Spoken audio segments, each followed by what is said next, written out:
पिता ने छोड़ दी थी दिल्ली पुलिस की नौकरी, देखना चाहते थे बेटे की उड़ान, बिगड़ने लगी थी घर की हालत, 5 साल तक परिवार था परेशान, दिल्ली में लगा था सबसे बड़ा झटका, किस्मत ने उठाकर केरल में पटका, लगने लगा था भेदभाव का डर, रातों रात बदल दिया शहर, दिल पर लगे थे पड़ोसियों के ताने, लाख समझाने पर भी नहीं माने, जुनून से लड़ी बेटे की लड़ाई, 10 साल बाद दुनिया ने दी बधाई, हर मंच पर अपना लोहा मनवाया, फैंस ने जिसे आंखों पर बिठाया, घरेलू क्रिकेट में पसीना बहाया, बीसीसीआई को कुछ भी नजर नहीं आया, बचपन में पाला था आईपीएस का सपना, धोनी को देखा तो नया प्लान बना, राजनीति ने करियर में खड़ी की मुश्किल, मोहब्बत से जीता विरोधियों का दिल। लोग कहते हैं कि आपके पास प्रतिभा है तो आपको आगे बढ़ने से कोई रोक नहीं सकता, सुनकर अच्छा लगता है लेकिन यह सच नहीं है। अगर ऐसा होता तो धोनी के बाद कीपर और बल्लेबाज के रूप में संजू सैमसन टीम इंडिया के लिए पहली पसंद होते। अगर ऐसा होता तो संजू अब तक 100 से ज्यादा वनडे और टी20 मैच खेल चुके होते। अगर ऐसा होता तो संजू टेस्ट क्रिकेट में भी रिद्धिमान साहा और केएस भरत से पहले आते, लेकिन ऐसा नहीं होता,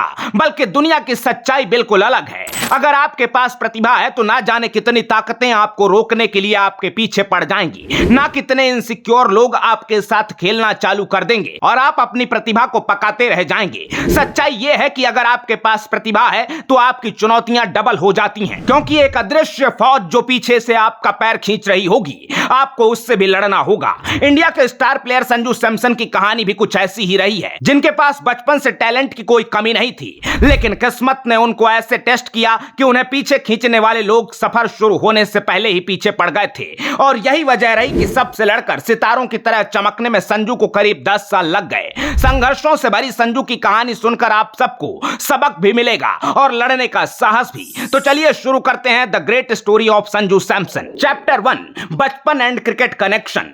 साल 1994 में केरल के तटीय गांव पुल्लुविला में संजू का जन्म हुआ था। थोड़े दिनों बाद पिता सैमसन विश्वनाथ बेटे को दिल्ली ले आए। दिल्ली पुलिस में कांस्टेबल विश्वनाथ फुटबॉल के खिलाड़ी भी थे। बेटे को भी खेल के प्रति मोटिवेट करते थे, लेकिन घर में वर्दी को देखकर बेटा माया जाल में फंसा हुआ था। संजू ने होश संभाला तो पुलिस अधिकारी बनने का सपना देखने लगे, लेकिन इस बीच पिता ने बेटे की क्रिकेट प्रैक्टिस पर जोर दिया, तो पढ़ाई के साथ साथ जाने अनजाने संजू सैमसन का क्रिकेटर बनने का सफर भी शुरू हो चुका था। Chapter 2, Dhoni the turning point. Sanju करीब 10 साल के थे तो उस वक्त धोनी पूरे देश में चर्चित होने लगे। सुपर कूल धोनी को देखकर संजू को लगा कि जिंदगी तो क्रिकेट में भी बेकार नहीं है, और इसके बाद संजू से आईपीएस का सपना दूर होने लगा और क्रिकेट दिल के करीब आ रहा था। पिता के साथ संजू दिन रात पसीना बहाने लगे। दिल्ली में घंटों तक क्रिकेट की प्रैक्टिस चलती थी। नौकरी से बचने वाला पूरा समय पिता अपने बेटे की क्रिकेट ट्रेनिंग में देते थे और संजू की जिंदगी पूरी तरह से क्रिकेट की ओर मुड़ चुकी थी। Chapter 3, heart break and back to home.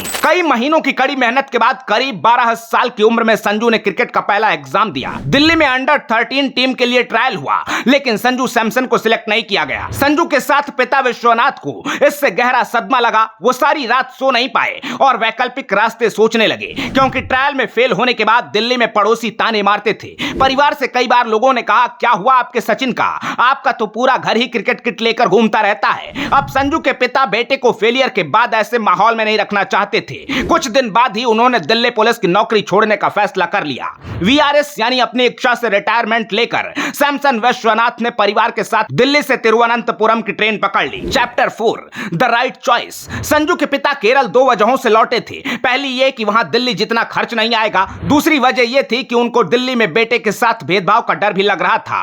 आखिरकार संजू के पिता का फैसला सही साबित हुआ जब संजू केरल की अंडर 13 टीम में सिलेक्ट होने के साथ ही कुछ दिन बाद कप्तान बना दिए गए। जूनियर सर्किट में धमाल मचाने के बाद 2011 में संजू को फर्स्ट क्लास क्रिकेट खेलने का मौका भी मिल गया। इस बीच संजू को अंडर 19 एशिया कप में भी चुना गया, लेकिन किस्मत ने फिर एक बार झटका दिया। संजू जूनियर एशिया कप में अच्छा नहीं कर पाए और उन्हें अगले साल अंडर 19 वर्ल्ड कप टीम से बाहर होना पड़ा। लेकिन घरेलू क्रिकेट में संजू अपनी क्लीन हिटिंग से सबको प्रभावित कर चुके थे। 2013 में आईपीएल ने उनके लिए नया रास्ता खोला। आईपीएल में कई मैच विनिंग पारी और घरेलू क्रिकेट में उनके शानदार फॉर्म को नेशनल सिलेक्टर्स ज्यादा दिनों तक इग्नोर नहीं कर पाए। Chapter 6, struggle the India story. जुलाई 2015 में संजू को टीम इंडिया का बुलावा आया तो दिल्ली पुलिस का सिपाही घर पर रो पड़ा। परिवार को लगा कि जिस दिन के लिए सालों तक तपस्या की थी वो समय आ चुका था। अब संजू को कौन रोकेगा, क्योंकि टीम इंडिया में आने से पहले ही पूरे क्रिकेट जगत में संजू की चर्चा होने लगी थी। जिम्बाब्वे के खिलाफ हरारे में अपने डेब्यू मैच में संजू सैमसन ने 24 गेंद पर 19 रन की पारी खेली थी। माना जा रहा था कि अब संजू लगातार टीम इंडिया के लिए खेलते दिखेंगे,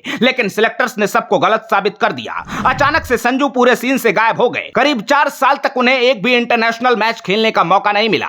ऐसा लगा कि 2016 से 2019 तक संजू सैमसन को पूरी तरह भुला दिया गया। 4 साल बाद 2020 में बीसीसीआई को संजू की याद आई। 2020 में संजू को 6 टी20 मैच खेलने को मिले और टी20 में डेब्यू के 6 साल बाद संजू को वनडे में मौका दिया गया। इस दौरान कई बार टीम में होकर भी उन्हें बेंच पर बिठाया गया। टेस्ट मैच में रिद्धिमान साहा और केएस भरत जैसे विकेट कीपर्स को काफी मौके दिए गए, लेकिन पंत की गैर मौजूदगी में भी सिलेक्टर्स ने संजू को लेकर लोड नहीं लिया। इस बीच जितने मौके मिले संजू ने ठीक ठाक प्रदर्शन किया, लेकिन पॉलिटिक्स ने पूरी कोशिश की कि एक सितारा चमकने से पहले बिखर जाए। Chapter 7 Sanju the fighter. कई बार सवाल उठे, फैन परेशान हुए, लेकिन संजू को इस राजनीति से ज्यादा फर्क नहीं पड़ा, क्योंकि संजू अलग मिट्टी से बने हैं और उनके सोचने का तरीका बिल्कुल धोनी जैसा है। क्योंकि उनसे जब पूछा गया कि क्या लगता है आपको बराबर मौके नहीं दिए जा रहे हैं, तो संजू ने तुरंत विवादों से किनारा काट लिया। संजू ने कहा, मुझे जो कुछ मिला है मेरी हैसियत के हिसाब से बहुत ज्यादा है। मैंने कभी इसकी भी उम्मीद नहीं की थी। आईपीएल में एक टीम की कप्तानी कर रहा हूं। लाखों लोग दिल से चाहते हैं, बाकी जिंदगी जो फैसला करे वो मंजूर है। इसके अलावा संजू से एक बार धोनी पर सवाल किया गया, तब भी उन्होंने अपने जवाब से सबका दिल जीता था। संजू से सवाल था कि क्या आप धोनी की तरह बनना चाहते हैं, तो संजू ने बिना ज्यादा सोचे दिल की बात कह दी। संजू ने कहा, कोई कुछ भी कर ले कभी धोनी नहीं बन पाएगा, जो भी कोशिश करेगा मुंह की खाएगा। संजू की इन बातों से साफ है कि वो प्रतिभावान क्रिकेटर होने के साथ भी अपने प्लान को लेकर बहुत क्लियर होते हैं और एक बुद्धिमान इंसान भी हैं। इसलिए हर चुनौतियों से लड़कर एक फाइटर की तरह कमबैक करना जानते हैं। संजू की प्रेरणादायक कहानी पर आप क्या कहेंगे कमेंट बॉक्स में जरूर बताइएगा। इस वीडियो को शेयर करना बिल्कुल ना भूलिएगा। अपना ख्याल रखिए, आते रहिए। जय हिंद।